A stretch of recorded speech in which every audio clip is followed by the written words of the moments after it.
essence of suffering only comes when your preference becomes your expectation that hasn't been met. I'm going to repeat this again.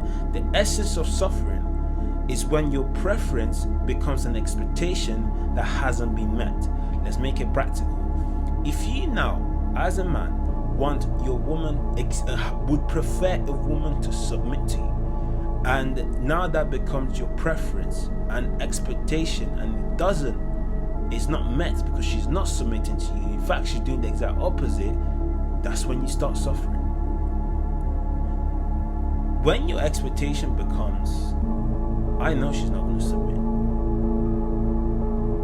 Well, it's like the suffering bit is when it's like what you want and what you're seeing doesn't match, and there's like a what's the word I'm looking for?